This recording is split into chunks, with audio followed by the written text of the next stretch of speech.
Sistemas de saúde super eficientes a custos muito baixos. Seria isso utopia? Afinal, é possível entregar saúde pública de qualidade e gratuitamente? Este é o Visão Libertária, sua fonte de informações descentralizadas e distribuídas. Nas últimas 2 décadas, o Brasil tem sido cenário de uma disputa acalorada entre defensores do Sistema Único de Saúde, o SUS, e entusiastas de um modelo mais livre baseado em incentivos mercadológicos mais diretos, o que chamamos de sistema de saúde privado. O embate é um misto de achismo e apelo emocional de um lado e de pragmatismo com uma boa dose de realismo do outro. Afinal, é possível entregar saúde pública de qualidade e gratuitamente? Apenas tirando um indevido termo gratuitamente da equação, ela se torna uma possibilidade com sucesso garantido se o modelo respeitar uma simples diretriz: incentivos diretos de mercado. Para não nos perdermos na teoria, convidamos os leitores para conhecer o caso de um pequeno país no Sudeste Asiático que demonstra que discursos cheios de apelo social não são o caminho para resolver problemas reais. Vejamos o surpreendente caso de Singapura. Já imaginou um sistema de saúde com resultados superiores aos obtidos hoje no sistema americano, custando 75% menos? Esse número não é um erro ou mesmo fantasia. Ele é de fato a realidade em Singapura, uma pequena cidade-estado ao sul da Malásia, onde vigora um modelo de cobertura de saúde universal que dá inveja a muitos países de primeiro mundo. O mérito não vem apenas dos altos indicadores econômicos do país. O segredo é algo muito mais simples. Ele é o mais próximo do que podemos chamar de um livre mercado de saúde. A expectativa de vida média de seus cidadãos chega a 84 anos, 5 anos a mais que nos Estados Unidos e 9 anos a mais que no Brasil. A mortalidade infantil também é mais baixa que a americana, além de várias outras métricas relacionadas à saúde serem superiores aos padrões do primeiro mundo. Médicos e empregados da área de saúde são tão bons quanto os que atuam em qualquer outro país desenvolvido. Muitos são treinados nos Estados Unidos, Europa, Ásia ou até mesmo na própria Singapura em faculdades de medicina de alto nível.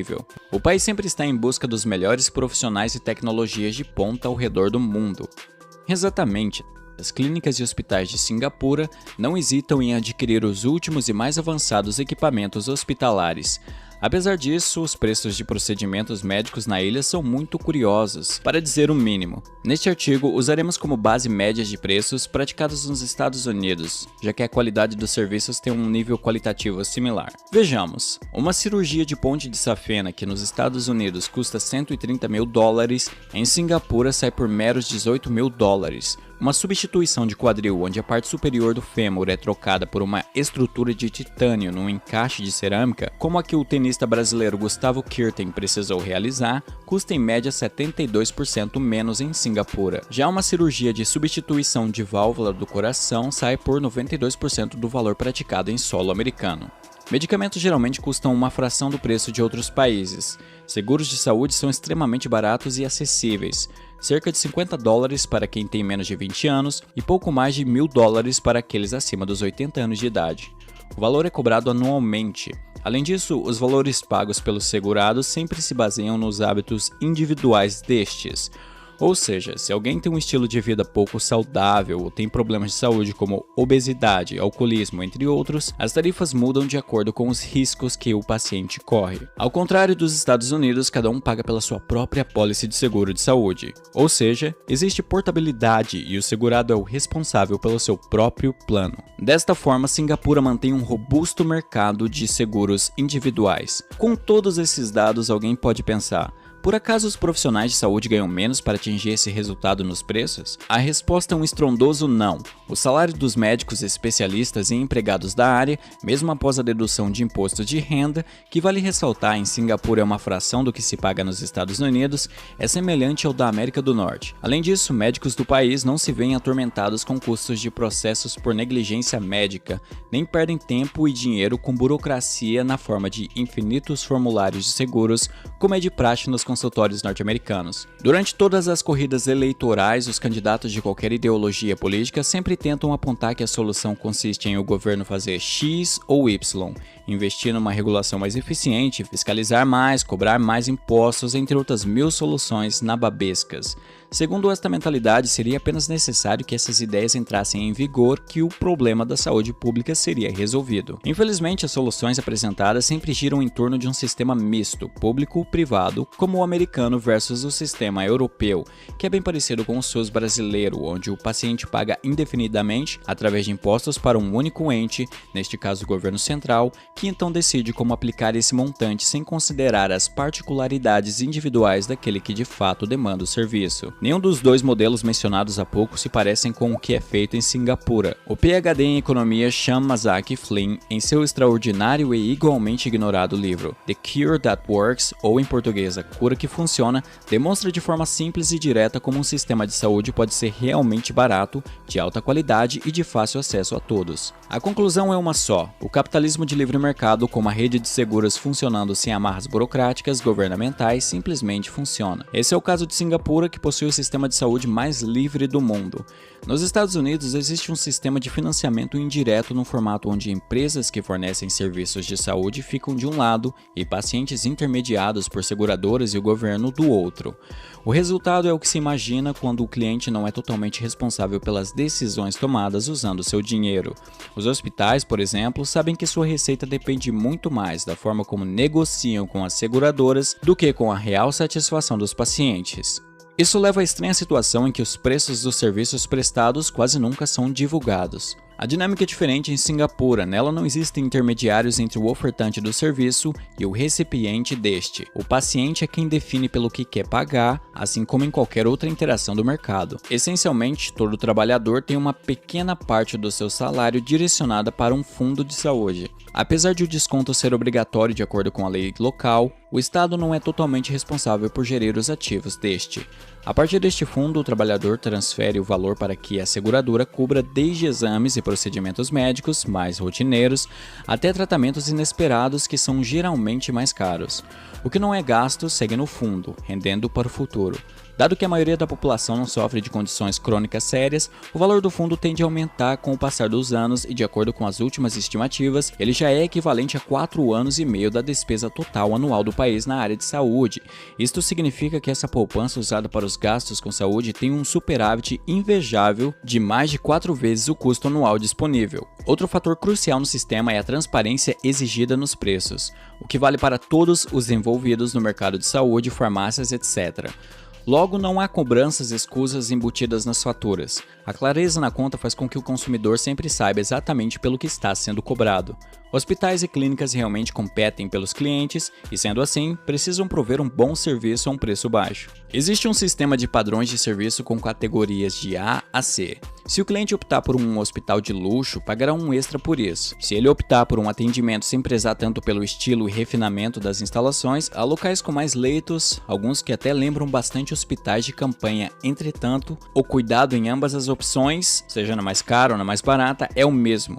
Não há distinção na qualidade do atendimento e quanto mais básica a categoria, maior é o subsídio garantido pelo governo. A transparência nos preços é contrastante com a situação americana, já que nos Estados Unidos os clientes não têm meios de comparar a relação de custo-benefício entre as várias opções que existem. Inclusive isso ocorre no Brasil, onde também é vedada a propaganda livre de preços para procedimentos e atendimentos hospitalares, algo que dificulta bastante na hora de escolher qual o melhor caminho a seguir quando se precisa de atendimento médico.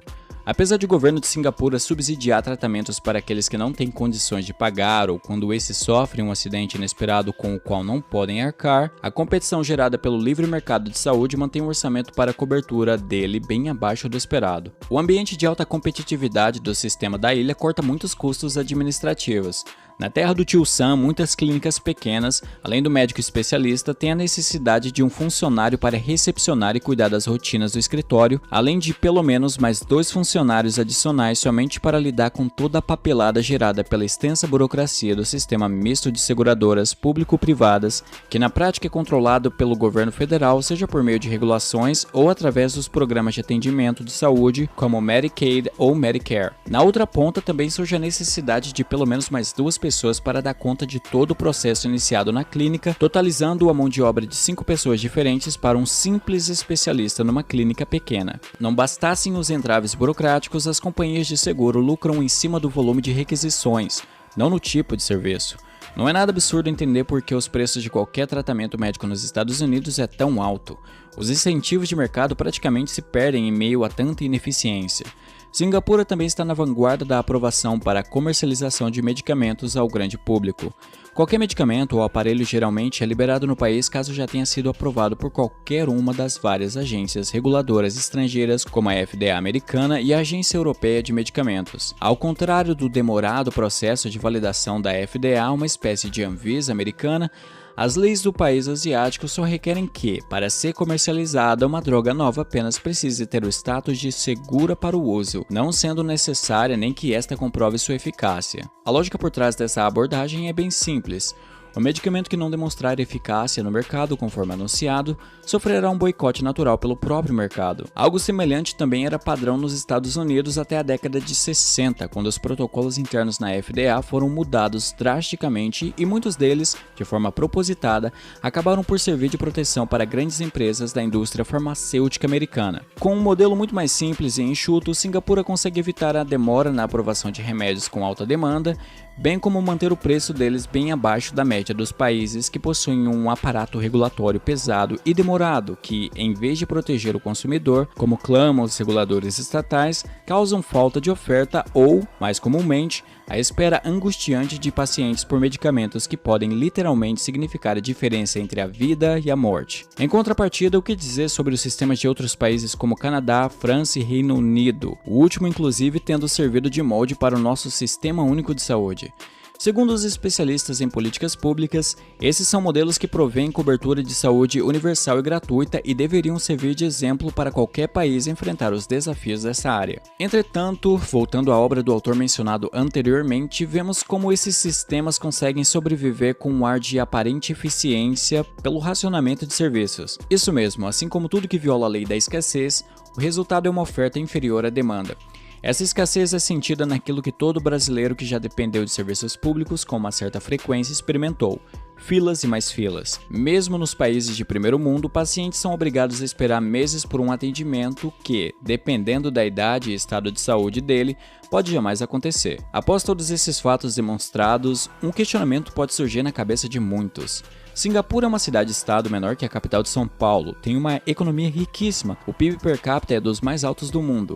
Já o Brasil é um país continental, muito desigual e majoritariamente pobre. Não deveríamos tentar comparar realidades tão absurdamente diferentes numa análise desse tipo. Pois é justamente aí que muitos se enganam. Leis econômicas básicas não mudam simplesmente pelo tamanho da amostragem. Ludwig von Mises, em seu primeiro livro publicado em 1912, Theory of Money and Credit, usando a teoria marginal do valor discutida a fundo pelos precursores da escola austríaca Karl Menger e Baumbauer, conseguiu unir novamente o abismo entre microeconomia e macroeconomia criado anteriormente por David Ricardo. Explicando a importância de um meio de troca estável num sistema de crédito saudável, Mises ressaltou o protagonismo do empreendedor no mercado, que independentemente da área em que atue, sempre precisa antecipar mudanças e observar as necessidades do cliente para poder entregar um serviço satisfatório e o resultado é benéfico para ambos os lados. É exatamente o oposto disso que ocorre no sistema de saúde público e universal, onde o cliente não é o senhor da sua própria decisão, mas sim burocratas e funcionários públicos que servem de intermediários entre o ofertante e o recipiente dos serviços. Essa intermediação, ao cortar o fluxo de informações entre as duas pontas da atividade econômica, é a causa do sempre iminente caos na saúde pública estatal. Uma analogia bem simples explica isso. Imagine que o ramo de açougues fosse atribuição do Estado e para comprar uma peça específica de carne fosse necessário ir diariamente a um açougue gerido pelo governo às 4 da manhã de um dia útil, ficar numa fila com dezenas de outras pessoas para que, muitas horas depois, se conseguisse uma ficha para agendar uma consulta com o açougueiro, sua consulta seria marcada para alguns meses a partir daquela data. Finalmente, no dia da consulta, após esperar horas numa sala com outras dezenas de pessoas, você seria atendido pelo açougueiro só para descobrir que a peça de carne vermelha que está esperando há meses está em falta e que você terá que aceitar levar uma peça de outro tipo ou até mesmo um pedaço de frango. Caso não aceite, é bem possível que tenha que retornar após mais 2 meses país para verificar novamente a possibilidade de levar o que deseja. Parece absurdo fazer uma analogia do tipo, mas isso é mais ou menos a realidade em países como Cuba, Venezuela e era até o fim da União Soviética em 1991 o dia a dia de milhões de pessoas. Na extinta república fundada por Lenin e sua turma, havia a fila do pão, a fila da salsicha, a fila do leite e a fila do repolho. A busca por alimentos comuns pela maioria da população era bem parecida com a espera de um paciente nas intermináveis filas do SUS. Curiosamente, enquanto a população sofria com escassez de produtos de baixa qualidade, a elite do Partido Comunista vivia cercada pelo luxo, comendo as melhores salsichas, pães e queijos que, inclusive, para o espanto da maioria dos jovens revolucionários que reclamam da desigualdade do mundo moderno, eram itens manufaturados em fábricas especialmente designadas à produção de alimentos de qualidade para a alta casta dos líderes do governo. Não é muito diferente do que vemos nos países modernos mencionados acima ou mesmo aqui no Brasil. A maior parte da população espera meses por um atendimento, por uma simples consulta com um clínico geral para então ser direcionado a um especialista. Muitos desses pacientes com cânceres ainda iniciais e totalmente reversíveis, que veem a doença chegar ao estágio terminal enquanto aguardam a boa vontade do sistema de saúde gratuito e de qualidade. O sistema pelo qual pagam muito caro através dos pesados impostos que oneram praticamente todos os produtos e serviços que consomem dentro do país, que entrega resultados como exceção e não como norma. Enquanto isso, a casta representada pelo alto funcionalismo público, políticos, burocratas e todo tipo de pessoa que forma o topo da pirâmide estatal tem acesso aos melhores e mais caros planos de saúde privados com todas as regalias possíveis, jamais tendo que esperar em corredores lotados de um hospital do SUS. A eficácia desse modelo é tão utópica que o correto mesmo deveria ser chamá-lo de sistema utópico de saúde. É hora de seguirmos o modelo correto, o único que permite interações reais de mercado e promove o maior benefício a quem o utiliza. A vontade do consumidor só é soberana quando ela pode ser ouvida. Obrigado por sua audiência. Esse artigo foi sugerido e escrito por J. Fernandes, revisado por Hirayet e narrado por Alexander Bard. Se você gostou deste vídeo, clique no ícone de curtir abaixo e compartilhe o vídeo em sua rede social. Se você deseja ser notificado de outros vídeos, clique em se inscrever e depois no ícone da campainha. Até a próxima!